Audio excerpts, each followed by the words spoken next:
Donald Trump has a real problem on his hands, and it is coming from a group that I don't think he believed he would ever lose. And that group is farmers and ranchers.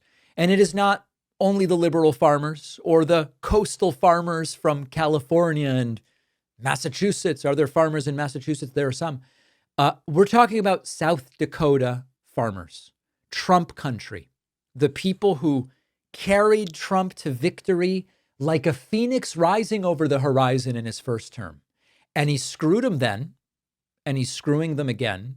And it seems like they might be done with Donald Trump. Here is a South Dakota farmer, not mincing words. The tariffs are a disaster. Take a listen. The tariffs have caused a tremendous negative impact. Of course, everybody tries to get good yields, but no matter how high the yields are, if you don't have a fair price, you're still not going to make money. There was an article saying from Argentina that they're only shipping high-grade beef to the steakhouses. And if you believe that, I've got a bridge in Arizona I want to sell you, because that is so fictitious. There's going to be all kinds of beef coming over. They're not going to limit it to the high-end cuts. And even if they do, that's going to take away the prices for our farmers and our cattle feeders that supply those high-priced cuts to the steakhouses. It appears to be a repeat of the 1980s and of the 30s. It started in that scenario where the money is more flowing into the corporate levels and the top echelon of people in our society. And when that happens, the farmers usually take it in the shorts. And I'm very concerned about it. We're going to have record yields, and we're going to have less than break-even prices for our farmers. This is not primarily a farming show, although maybe that's what it should be. But there is an interesting topic here about the good growing season versus the market and the price. And there have been Republicans who just love to talk about how great a season it's been. The weather's been favorable. The farmers are doing great in terms of yield. This is not a yield issue. This is something Trump has never understood. Agriculture is not plant more and win. It's markets and prices and stability. And when you blow up trade relationships with China to try to look tough, it's the farmers who get hit first, and it's the farmers who get hit really the worst. Another South Dakota farmer who explains really in good detail why these tariffs and subsequent bailouts, none of it is in the interest of the farmers. Whatever would go onto the land, he first had to make sure that it went onto the tip of his tongue first before he would apply it to his soil and to his land, because if it killed him, it was going to kill the life in the soil.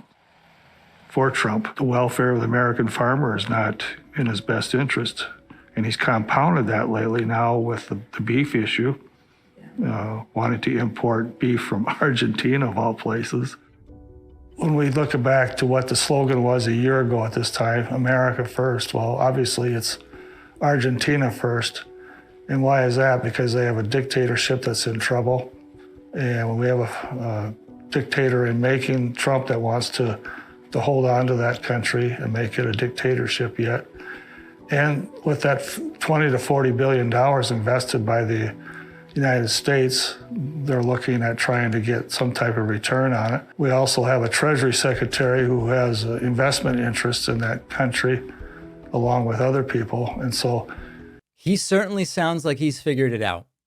Even Trump's base, which is not to say every single farmer and rancher voted for Trump, but they overwhelmingly did. Even Trump's base is now kind of realizing this is a fake whole America first thing. It was never real. It was never for the workers. It wasn't for the manufacturers. And it was definitely not for the ranchers and the farmers.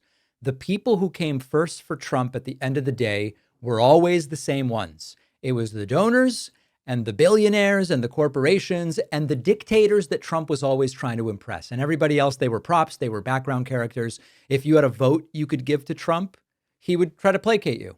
If you had money you could give to Trump, even if it's not a lot, he would still take it. These South Dakota farmers stuck with Trump mostly for a while through the tariffs, through the broken markets, certainly through the stuff from the first term, and through the bailouts that never fixed anything. And now they're looking at 3.25 years of the same crap.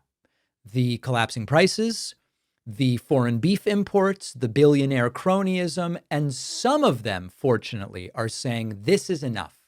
But the sign and the signal is, if Trump's losing them, he's got to be terrified.